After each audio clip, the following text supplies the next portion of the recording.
Hey, what's going on, guys? It's your boy Chill Will. Welcome to my first official YouTube video.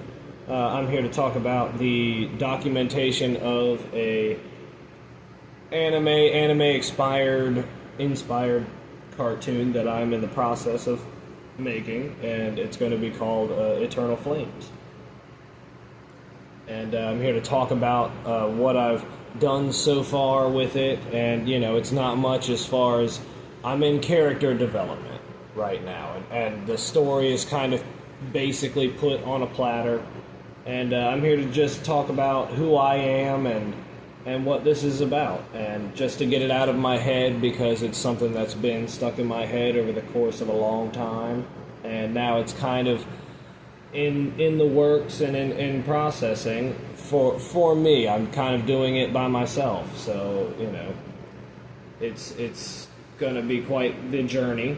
And so far, I think it's been fun, and I'm slowly learning more and more as time goes by, and I'm making good progress in my eyes. So, but it takes time. Things like this take time, and I'm aware of that. And if anyone else is out there kind of going through what I am, who is wanting to be creative, whether you write, whether you are an artist and have an idea for something that is that something that you think is good and could work, it's like, why not take the chance? So that's kind of what I'm doing, and I just want people to see my process and be hopeful for the future, and kind of start a following of people who want to see this is basically what is happening. So my name is, this is a quick intro, not a quick, this is going to be quite an extensive video, but, I just want you guys to get to know who I am and what I'm about, and to see if you like my art style, and, and see where things just kind of come from here, because it's only going to go up from here, and it's something that I've kind of always wanted to do. But we'll get to that. So, my name is Willie Crockett, otherwise known as Chill Will. I'm 27 years old, and I'm from Virginia. I'm a big nerd, despite the way I carry myself. I grew up watching a lot of anime, and still do today. And I play Magic the Gathering, and I grew up playing Legend of Zelda, and very, very humble beginnings, in my eyes. So what I'm going to be, I've been drawing almost all my life. Yeah, since I can remember. I've started young. I come from a long family history of art. My grandfather was a painter, and my father is a wood carver, a world-class wood carver, and they kind of lived their dreams through their art, and that's kind of what drove my passion, was just a lot of art history. Creating a story that impacts people and catches the eye is something that I've wanted to do all my life, but it's just something that kind of weaned its way through trial and error, as my taste changed, and as things that I watched kind of influenced the things that I like, and what it's come down to is just something that's what people like. That's something that's kind of educating, something that's kind of funny, and something that kids can grow up with once it's set in stone, and once the flow gets going and stuff like that. Like the classics like that you grow up with. Like, for a good example,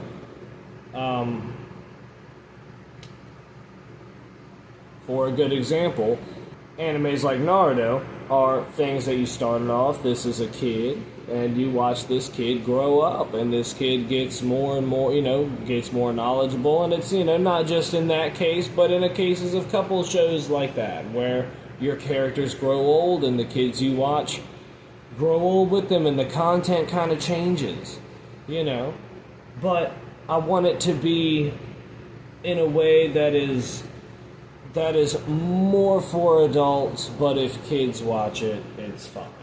They're not gonna trip, you know. Depending on who you are, probably, because it is kind of a, you know, touchy thing. But I've been through many styles of art and you know, phases, but it's more like I found a way that I drew, and then it kind of tweaked it and made it more of my own kind of style. I'm not a super big anime fan, despite knowing plenty of animes. If you watch animes, you know animes.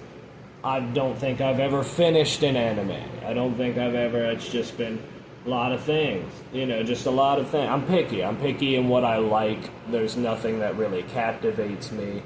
But that's all part of learning and getting, you know, it's kind of been research, really, as far as I'm concerned. I mean, I grew up watching things like Zatch Bell and Shaman King, Inuyasha. Probably one of the first things I consider being anime would be like Code Lyoko, things that like you're real young, where it's not really, I don't know if I'd say it's like super anime or anything like that, but in my eyes as a young kid, yes it was. And things like Sonic X were big influencers in my life. I was a big Sonic fan growing up, still am, love it. But the main thing that stands out to me as far as creating a good anime or a good show in general is style. Things in the anime universe like One Piece, Dragon Ball Z, Demon Slayer, things that are very iconic for their stylings. Like you know where this character comes from in the anime universe. It's where One Piece has its very Toon-like style, where it has this outrageous characters, from Dragon Ball Z just having their iconic, you know a Dragon Ball Z character. And now with Demon Slayer, where it's just such a beautiful anime and very well done, a work of art, and they all are. They're all very much works of art. Very iconic characters and stylings that just kind of appeal to the eye. I grew up animating a little bit. I mean, as far as like growing up animating, I had a Nintendo DS or DSi, and had a Flipnote. If you have, shout out to Flipnote. That was like kind of the driving force to this whole thing, apart from doing just drawing, characters and doing that type of thing. And I did a lot of. I got into stick figure fighting and did a lot of animating with that. I wish I could show you guys, and I will in the future. I will get it. I'm gonna buy a DSi charger, because I have a lot of my old animations on there, or a few of the ones that I guess were saved on there.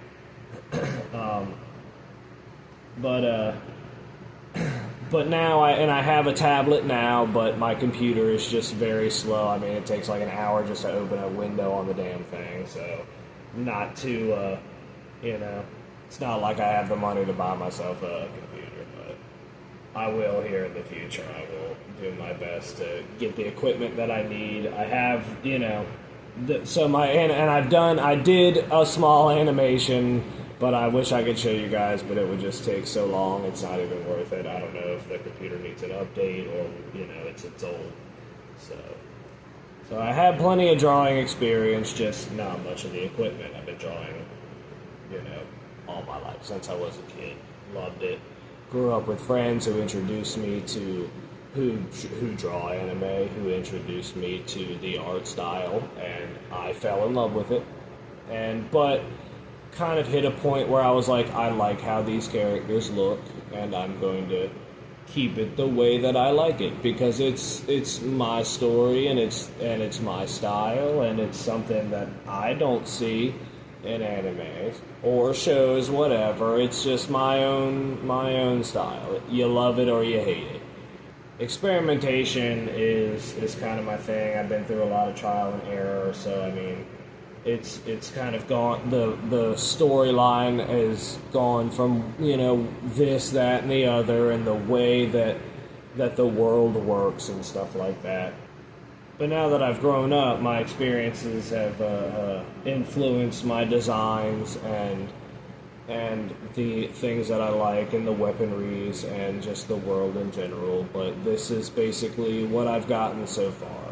And I'm going to show you, the little bit that I have in this most recent sketchbook that I have, where I'm really kind of locking in the characters and, kind of figuring out, because there's a lot going on in my head, and it's nice to get it out. And, I'm sorry for talking, but now you get to kind of see the artwork that I'm dealing with, and, and hopefully once I start teaching myself how to animate and learning different processes and such, and if you guys have any tips on animating and different programs that are good to use, I would love it, and it would help me a lot, and it would help you guys get to see the process in a more animated way, like how I would like to do it.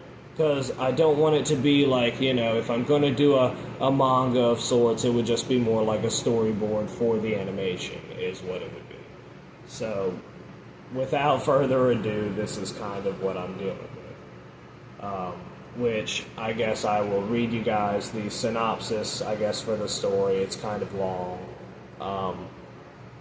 Before I show you guys characters. So, God, more talking. Sorry, guys, but this is the part where the actual story is. So let me get to it.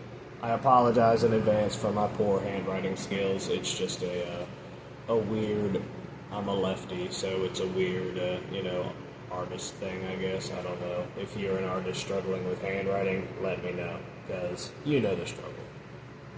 So, the anime is called Eternal Flames, and this is basically the synopsis. There's kind of kinks in it. This is kind of the rough draft, but basically this is what the story's about. So, Eternal Flames.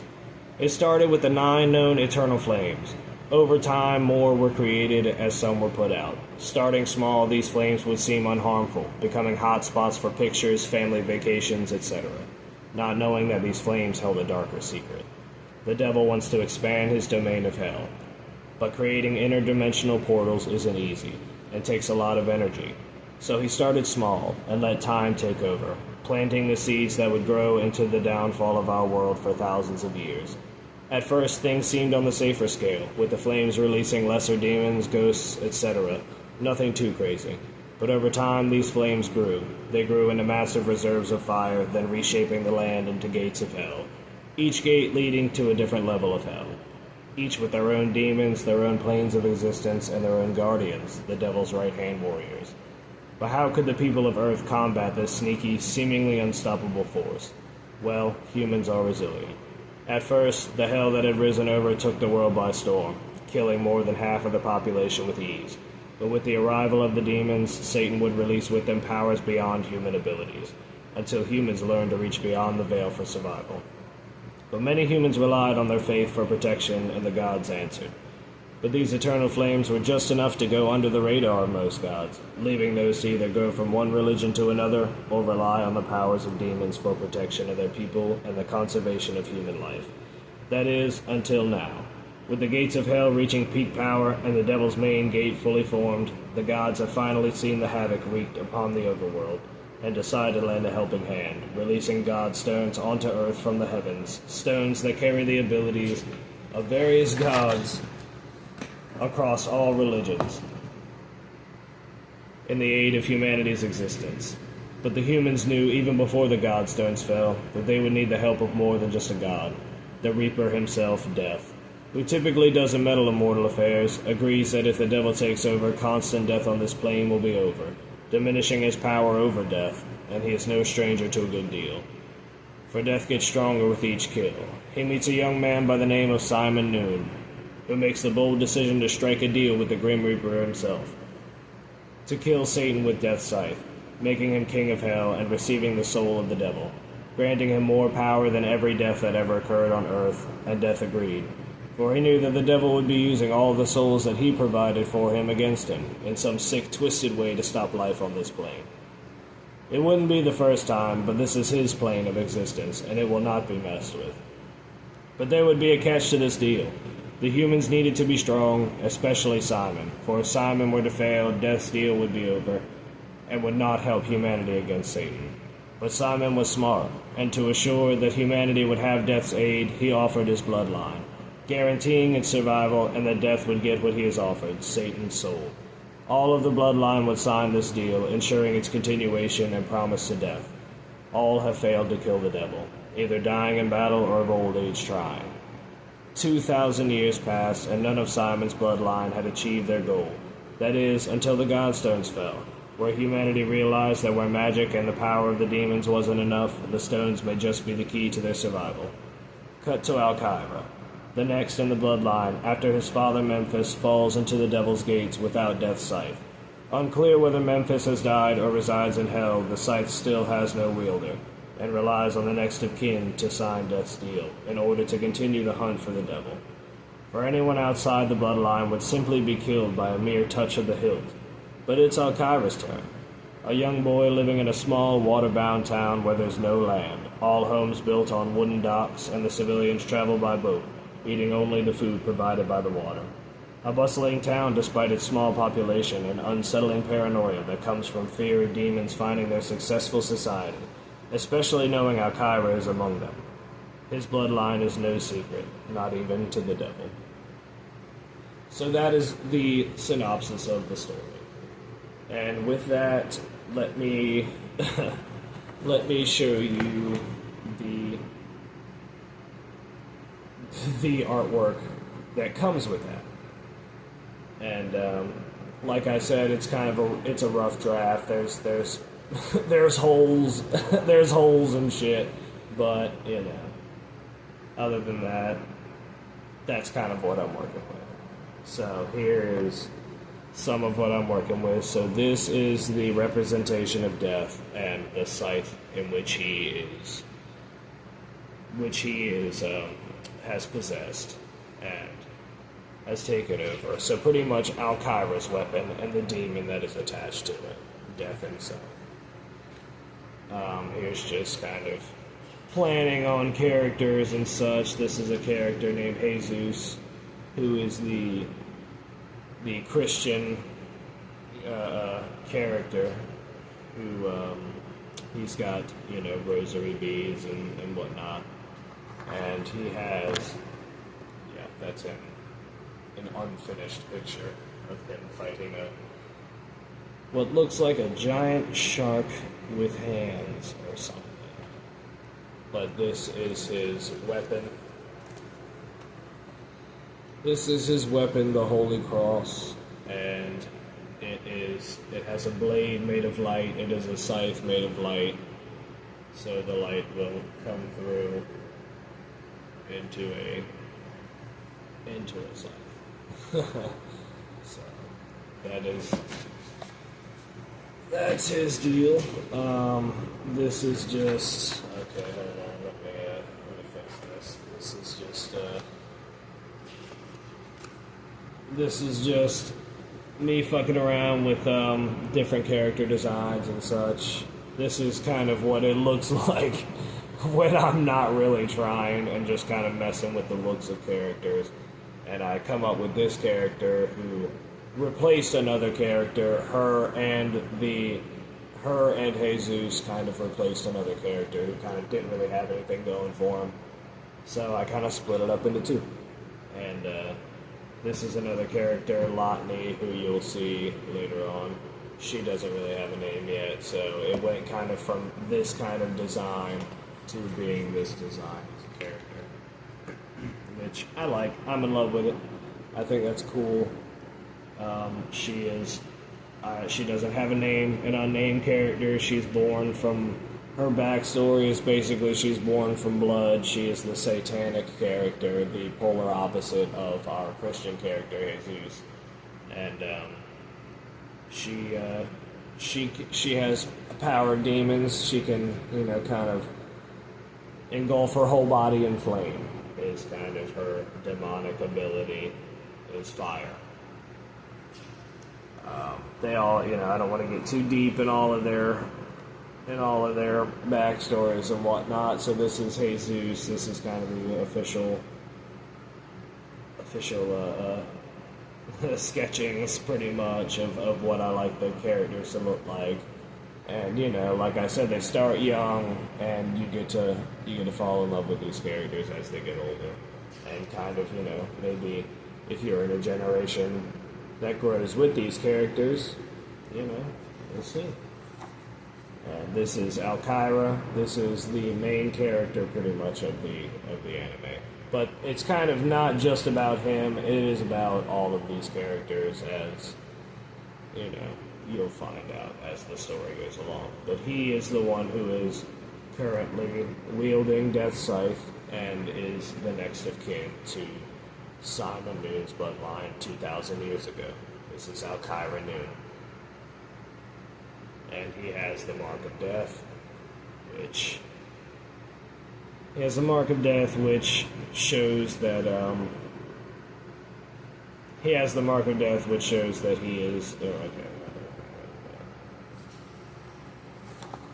And this is Lotnie that you saw earlier, grown up. I kind of drew them more grown up because that is how I'm seeing these characters. So starting it is it's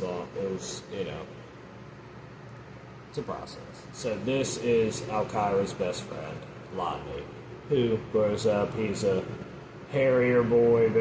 He's a little bit older than Alkyra, but not by much, maybe a year or two. But obviously he is a hairier character, and it makes him look older. But he is the same age.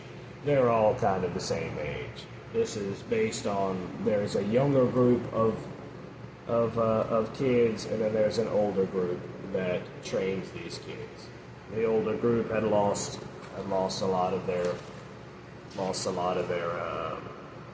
teammates as a result of the things that have happened.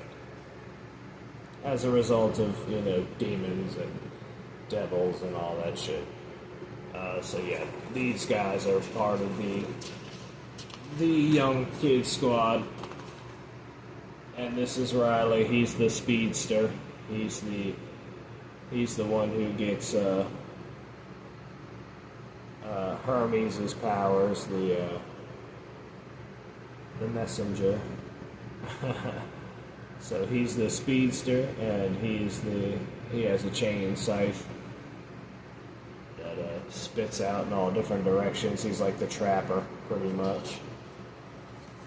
And that's, he don't have a name yet, but that's the monk, and I kind of messed him up, so just kind of ignore that. We'll move on to the next one. So that is the full interpretation of Death, and what he looks like as in his full form. So yeah, that's, there he is, scythe and all. And he is the one possessing Alkyra, which he has the ability to take over Alkyra's body, transforming him into this form, giving Death a physical form. Because usually he's just kind of peeking through smoke, is kind of his thing. And this is Queenie. This is Queenie Spade, and she is the kind of do-it-all kind of.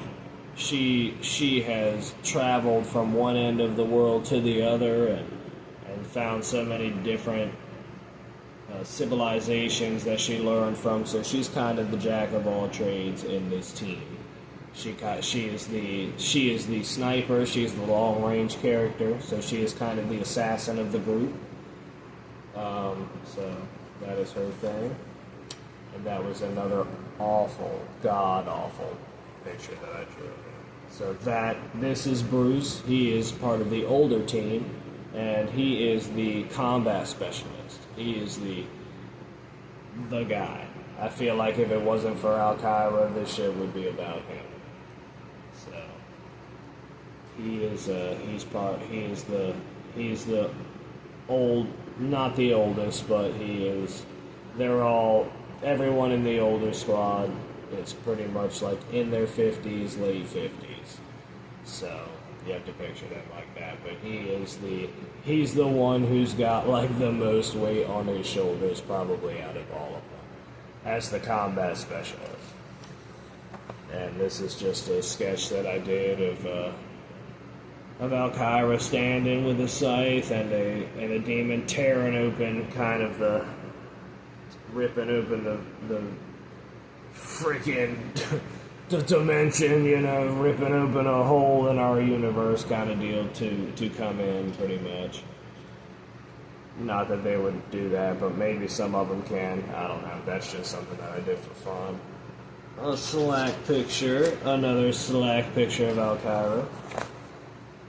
And this is kind of a sneak peek of when Alkyra meets death for the first time. That I just kind of did for reference a little bit, just kind of show. There'd be a lot more smoke, but I didn't feel like drawing all that smoke.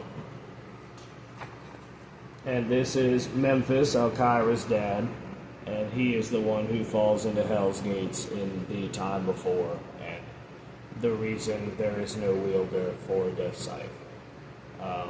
And Alkyra will be kind of on the hunt for him because it is unknown whether he is alive or not, because he's in hell. So, big sneak peek on that. And we're kind of hitting the nitty gritty here. This is kind of the final two. This is another character, part of the older squad that I was coming up with, and he is he is going to have the abilities of I'm thinking Sun Wukong, the Monkey King, because I think that would fit him very well, where his scythe would, be able to kind of sit behind his ear, kind of deal, kind of like a, where it's like a little toothpicky kind of thing, and he'll use it as a toothpick and shit like that. But it can also grow super, pretty big and all that, and he's kind of got like clones that come out of him, that fight. So he's the trickster. He's the old trickster. So that's kind of his thing. And then this is the final sketch in this notebook, sketchbook, notebook, whatever, of him finalized. Because like I said, it's kind of bullshitty when it looks like that. That looks god awful, but like I said, it's just me. Basically, if you see drawings that look like this, it's just kind of like I'm kind of finding what the character looks like, basically. But this is the last in this sketchbook.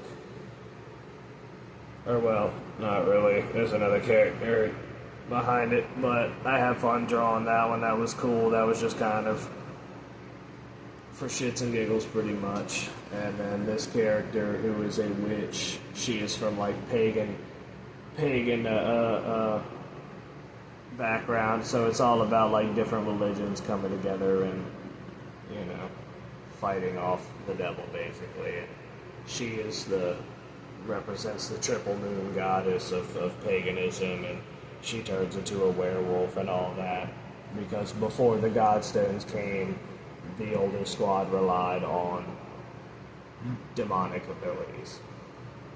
And now there are godlike abilities, which is what they're banking on for the W, pretty much. And that's about it, guys. I hope you guys like it. If you're a fan, stick around for more updated progress, and if not, I'm doing it anyway.